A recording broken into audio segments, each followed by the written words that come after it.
Welcome to Midnight Mule FPL. I'm Midnight Mule and this is the video for Game Week 37 where we look at the players that are either popular now or were popular in the past and may still be in your team.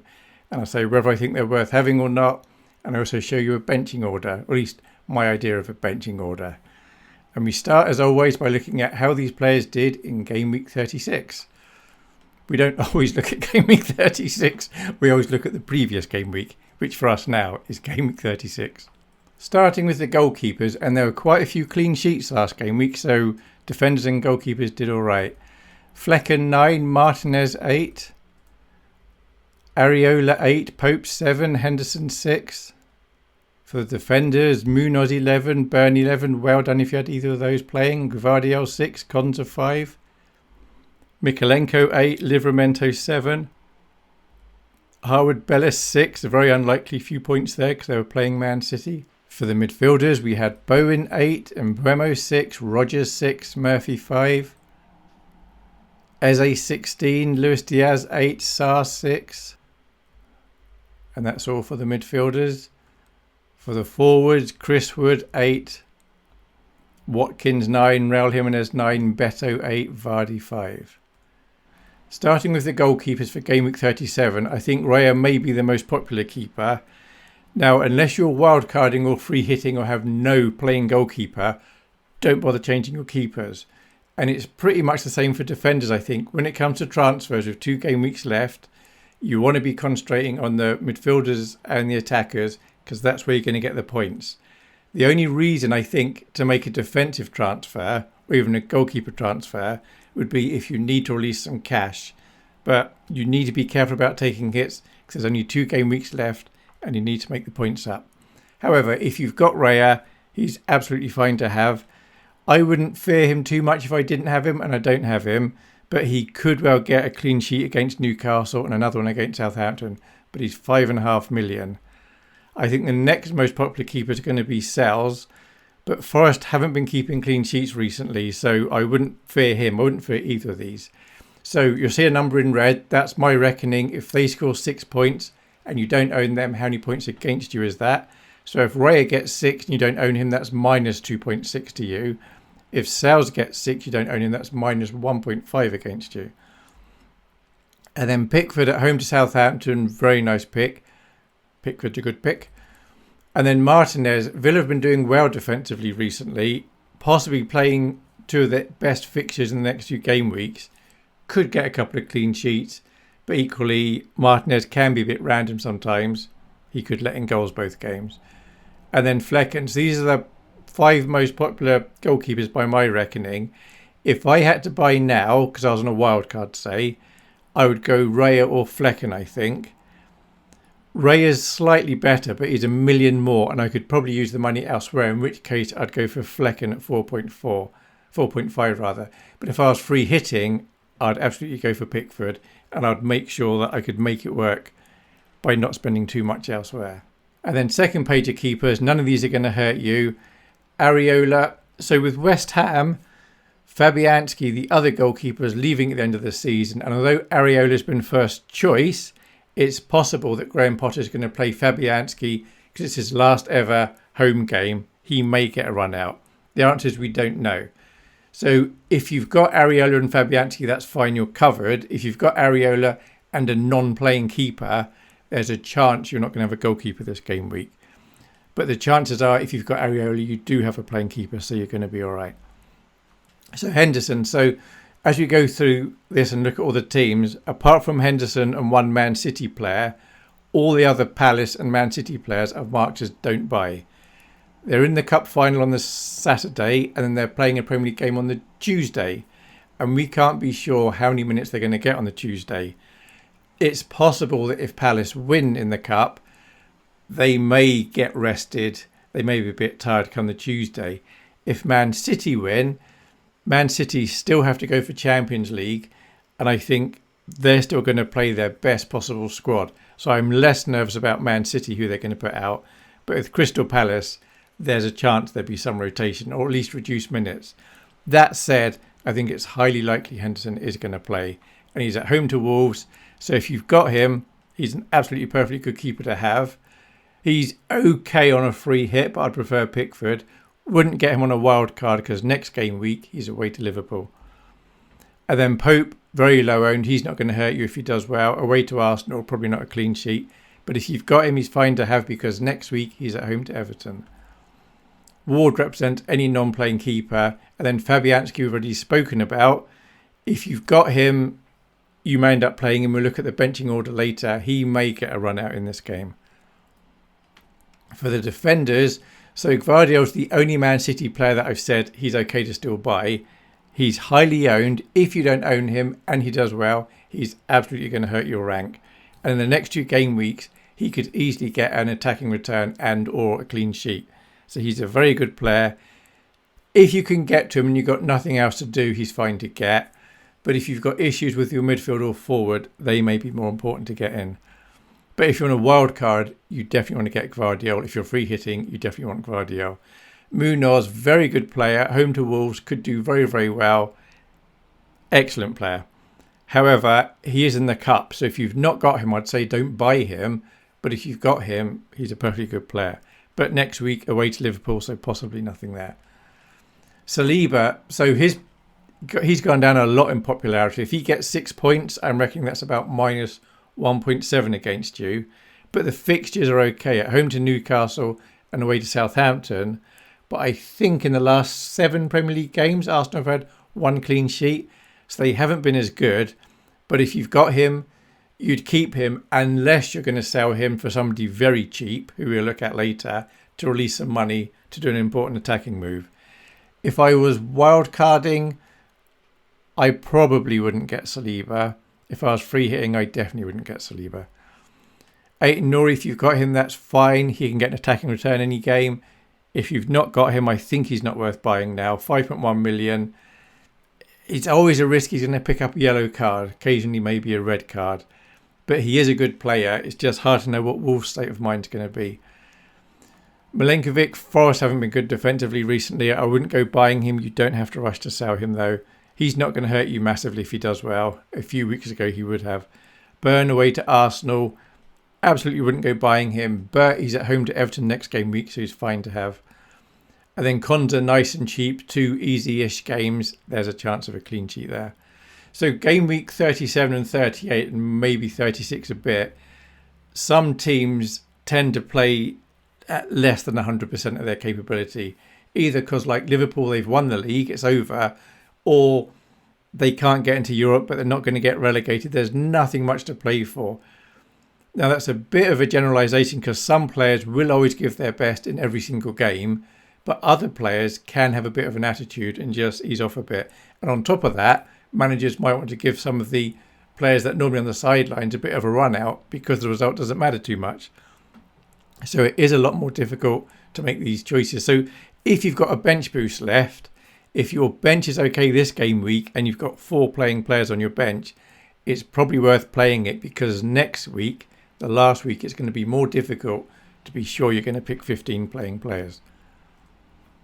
Second page of defenders then, these aren't going to hurt you at all or hardly at all. If Virgil van Dijk gets 6 points, you don't own him, that's like about minus 0.8 against you. Away to Brighton, reasonable chance of not a clean sheet, and Liverpool, I think, are going to be playing a bit worse than they have been. Nico Williams, nice and cheap. He's okay as an enabler, but I wouldn't go buying him. If you were selling Virgil van Dijk for a cheap defender to release some cash to do something else more interesting, I probably wouldn't go for Williams, but he's okay. So Mykolenko, he's growing in popularity at home to Southampton, currently only 4.4 million, and I think he scored last game week. He's going to be popular. You wouldn't play him next week again to Newcastle, but you could do Virgil van Dijk to Mykolenko, for example. That would release 2.3 million. You can do something fun with that. Wouldn't do it for a hit though. Absolutely not worth it. Because Southampton could score. They often score. Mykolenko gets you 2 points. Kerkez, if you've got him, he's a very good player. Away to Man City, probably not a clean sheet there. Probably not an attacking return. But next game week, they're home to Leicester. Livramento's all right for next game week. Wouldn't go selling him. Wouldn't go buying him either unless you're on a wild card. Robinson, his minutes are so dodgy. Now, I'm saying avoid sell him. I'm not going to talk about him next game week. However, You don't have to move him on. There's only 2 game weeks left. If you've got enough playing players, certainly don't take a hit to move him on. And if you've got something more interesting to do with your midfield or forwards, you should do that instead. Third pacey defenders, none of these are going to hurt you. Kanate, totally wouldn't go buying him because we don't know what Liverpool's going to be like or who they're going to be fielding. Timber, very dodgy of minutes, not been doing much recently, wouldn't go there. And then Greaves, at least he plays, so he's a fine enabler at 3.8 million, as is Wout Faust, 3.8 million. Perfectly good to have sitting on your bench. Save you some money. Mazraoui, 4.2 is an enabler, but again, if you're buying him to save money, you may as well get Greaves or Wout Faust. Harwood Bellis, 3.9, he's alright to have as well, if it's just to sit on your bench. So midfielders, Salah, he was at more or less 100% a few weeks ago, 100% ownership. He's now down to below 90%, I'm reckoning, by this game week. Probably somewhere between 80 and 90% he'll be. People are selling him to release either a position in midfield, for example, for Palmer, or maybe to get Saka in, who's at home this game week and away to Southampton next game week. Or they want to release some funds to get Watkins as a forward.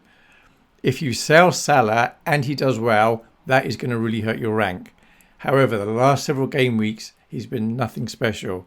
So managers are risking selling him. If you want to do another move, get a certain player in. If you can get there without selling Salah, that's probably the safer route. But if you need to sell Salah, that's okay. There's only 2 game weeks left. Mbeumo, much cheaper than Salah, possibly more popular, but Salah's perhaps got a little bit more chance of getting a high score than Mbeumo. But Mbeumo's still very good. Totally worth having if you've got him. If you're wildcarding, probably worth getting because his rank is so high. If he does well and you don't own him, it is going to hurt you. Rodgers, quite highly owned, but nowhere near as high as Mbeumo and Salah. More than half the managers around your rank are likely to own him and are likely to be playing him. A few may even captain him. So if you don't own Rodgers and he does well, that is going to hurt you and go against you. So Jared Bowen, he's growing in popularity. He's a very good player. He gets between 5 and 9 points it seems most weeks. So he's just like a stable income of points. He's getting near the stage where if you don't own him and he does really well, that's going to hurt your rank. But most game weeks he doesn't do really well. He just does quite well. But if your midfield included those 4 on the screen at the moment, and that's completely possible, then that's a pretty good midfield, I'd say. And then De Bruyne, don't go buying him. We've no idea what his minutes are going to be like on Tuesday. It is his last home game for Man City in the Premier League. Home to Bournemouth, which normally that would be good. But he is getting on in years for an athlete. And Tuesday's only a few days, of course, after Saturday, where we're assuming he's going to be playing for the FA Cup final. If you've got him, he's okay to keep. But if you don't own him because you sell him or you've not got him now and he does well, he's not going to massively hurt your rank. Murphy's not going to hurt your rank. A lot of people will probably bench him because he's away to Arsenal. Perfectly good player. Absolutely would not go buying him though. And his minutes keep being reduced, it seems. Second page of midfielders. So Eze, loads of managers are buying him in because he did well last game week and he's a very good player. However, he's playing in the Cup, of course, before the game on Tuesday. So we don't know what his minutes are going to be like on Tuesday. It might be they win the Cup and they're really happy and they just play out their skins on Tuesday and Eze gets 22 points. It could happen. But I think the chances are he might not even get a return at all. So personally, I wouldn't go buying him. You absolutely do not need to sell him. If you've got him, you'll be playing him. But don't go buying him. On a free hit, I wouldn't be getting him. On a wild card, I wouldn't be getting him. But he's fine to hold. Saka. A lot of managers are going to want Saka for game week 38 away to Southampton. And a good number of those managers are getting him in now. So, for example, some people are selling Salah to buy Saka. And then with the extra funds, they're upgrading one of their forwards to Watkins. So buying Saka this game week's perfectly fine. He could get a good score. Next week, he is expected to get a good score. Sarr, like Eze, absolutely don't go buying him. We don't know what his minutes are going to be. He's all right to have. If you want to move him on, you can do. I'd be in no rush to sell Eze or Sarr unless you particularly want another player. They're okay to have. Don't go buying them. Luis Diaz, we don't know which Liverpool players are going to play. If you want to sell him to free up the cash and the position for someone else, that's completely reasonable. If you want to keep him, that's fine. He may play. He may get yet another goal.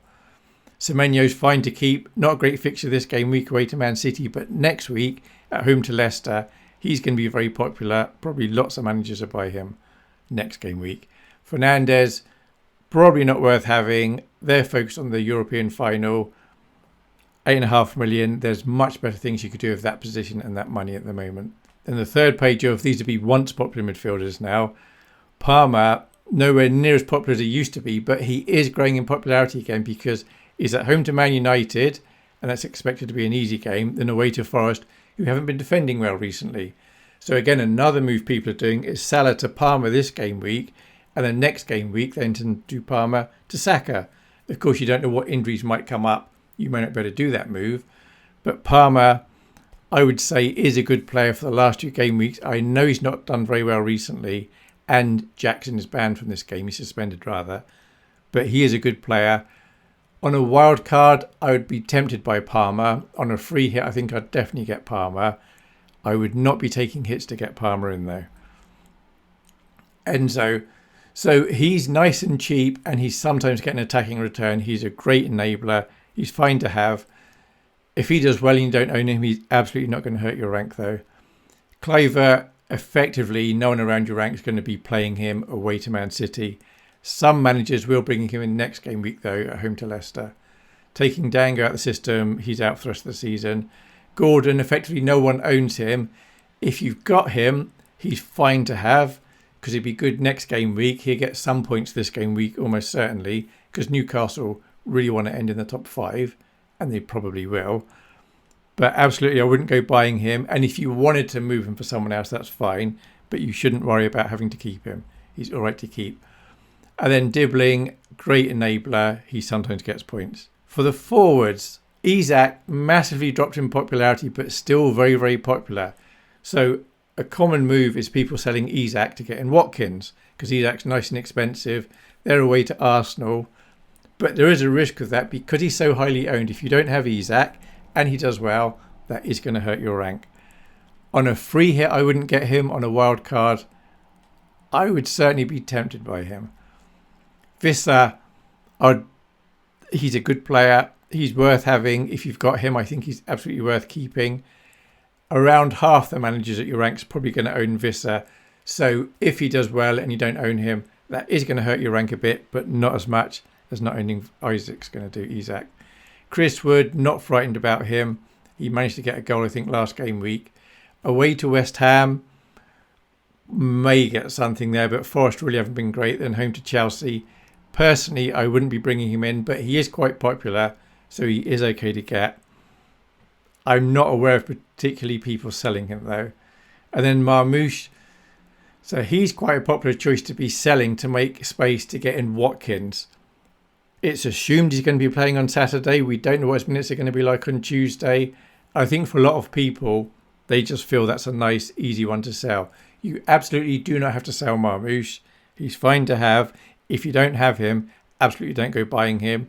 If you're free hitting or wild carding, I'd say don't get Marmouche. Kuna, potentially he's a good player. Potentially he's going to get good points the next 2 game weeks. But he came off around the 60-minute mark at the weekend, but he wasn't a yellow card. So probably not worth buying him. If you've got him, you don't need to be worried about having him. He's fine to have.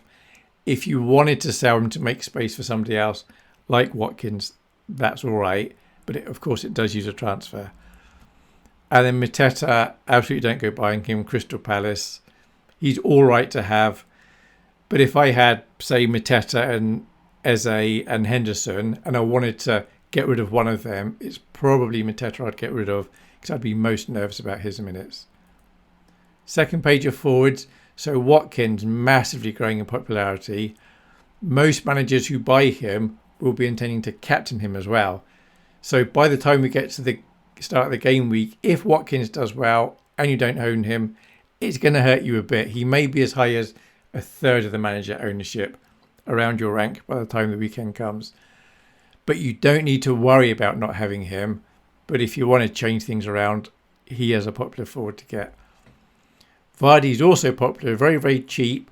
And the narrative is it's his last home game for Leicester, and it's a home to Ipswich, and he's had 199 goals. One more goal, he's going to really want that. There's a reasonable chance, I'd say more likely than not, Vardy's going to score this weekend. So if you've got Vardy, well done. It's not worth wasting a transfer or using a transfer to get him in. But if you were getting him in to save money to do something else somewhere else, I'd say he's a good move. On a free hit, I'd probably get him. On a wild card, probably not, but he's all right to get. And then Beto, we're unsure about the minutes Everton players are going to have, but he has been doing well recently, and they're at home to Southampton. So he's all right to have. He's nice and cheap. The trouble with the forwards, though, is there are lots of good forwards. And then you add in the midfielders. It's like if you get Beto, then that means there's somebody else good who you're not playing. But he's all right, kind of for an enabler at 4.8. If you were bench boosting and you had Beto, he's a perfectly good player to be on your bench, as is Vardy. Raul Jimenez, very, very low owned. If he does well, he's not going to hurt your rank. Absolutely wouldn't go bringing him in. And then Cannon just represents any non-playing forward. So we're now going to look at the benching order of the goalkeepers. The way this works is the first goalkeeper you see that you've got, I suggest, goes on your bench. So Ward represents any non-playing keeper, they just go on your bench. Pope, Newcastle away to Arsenal. I think we're expecting Arsenal to score. He's not going to get a clean sheet, may get 3 points, not going to get more than that. So he's on your bench. Henderson, so for a goalkeeper to do well, generally they need the defenders to do well. Defenders may be not playing the 100% game because of what happened in the final, the cup final. So a little bit nervous about him. And Wolves can sometimes score lots of goals. So he's fine to be all the way down here. Then I've got the two West Ham keepers. So I'm saying if you've got Areola or Fabianski and Pope, then I'd play the West Ham goalkeeper. Sales, he's very popular away to West Ham, but Forest have been poor recently. West Ham have been getting better. I'm not expecting a clean sheet there, but he is highly owned. So if he does well and you had him on your bench, that is going to hurt your rank. And then Flecken, a couple of nice fixtures, he's fine to have. Martinez, they've been good with clean sheets at home to Tottenham, who are going to be thinking about the European Cup final, so he could get a clean sheet. Raya at home to Newcastle, but Pickford, I think, is the best keeper this game week. We're now going to look at the suggested benching order of the other players, and you may be wondering, why do I start with the worst players and work my way up? Well, it's because you have 15 players in your squad, 2 are keepers, so that leaves 13 players. You've got to choose 11 to play, and there's 3 on your bench. But if I start with the best players, you have to work down to find 11. If I start with the worst, you only have to find 3 players. So I guess it's a lazy approach. So the first player you see that you've got, I suggest, is position 3 on your bench. Next one, position 2. Last one, position 1. So any forward that's not even playing or midfielder, they're obviously on your bench. And I'm suggesting Harwood, Bellis, Mazraoui, Greaves, Faze, Timber, Konate, Kirkes, Livramento, Byrne, Williams, Konza, Milenkovic, Dibbling, Raul Jimenez, Gordon, Cliver, Semenyo, Murphy, Virgil van Dijk, Mikalenko, Mateta, Cunha, Marmouche, Fernandez, Luis Diaz, Aït-Nouri, Saliba, Munoz, Gvardiol, Beto, Enzo, Sarr, Rogers, Eze, Isaac, Chris Wood, Visser, Vardy and De Bruyne. Suggested captaincy choices. So Watkins, I think among engaged managers who own Watkins, most of them are going to be captaining him. He's a perfectly sensible choice. He is expected to do well this game week. If you got him, he's fine to have. But I don't think he's going to be the most captained. Salah, most teams have Salah, and there's always some managers that are going to captain Salah. So if Salah does well and you don't captain him, that is going to hurt your rank. Mbeumo is going to be popular, but nowhere near as popular as Salah. But he's an alright captaincy choice. He may do okay. Palmer, so although he's only had 1 goal in the last million games, he is at home to Man United that are going to be focused on their midweek European game. So there are expectations for Palmer to do well. Some people are deciding, am I going to bring in Palmer? Am I going to bring in Watkins? And whichever one they bring in, that's the one they're going to captain. But Palmer's ownership is going to be so low, you don't need to worry about captaining him. Just owning him's enough to take advantage of his points. But he's a fine captain choice. Saka's going to be quite popular for those who own him because he can get points anywhere. Again, he's not done great recently, but at home to Newcastle, last home game of the season, he could do well. And then finally, Bowen. So Bowen, he often gets, as I said earlier, between 5 and 9 points. Of these 6 players, I think he's got the highest floor. So he's possibly the safest if you want to get something from your captaincy. But he's probably not going to get a massive score. If you told me one of these was going to get 18 or more points, you'd expect it to be Palmer. But equally, if you said one of these is going to get 2 points, the rest to get more, it's like, yeah, that's probably Palmer too. So Palmer's got a high upside, but also a fair chance of a low score. Bowen's very middleish. So any of these are fine for captaincy. Any of these are fine for vice captain. If you don't want 2 of these or you can't do 2 of these, then any of the green forwards or midfielders in the previous pages are also fine choices. As for the background picture, today is May the 14th, which is George Lucas's birthday, which of course, the creator of Star Wars. So here is a scene from, I think it was The Empire Strikes Back, might have been Return of the Jedi. But there we go, that's for George Lucas. Thank you very much for watching. I hope that's at least a little bit helpful with whatever decisions you're making. Hope you have a good time with this penultimate game week. Thanks for watching. Bye.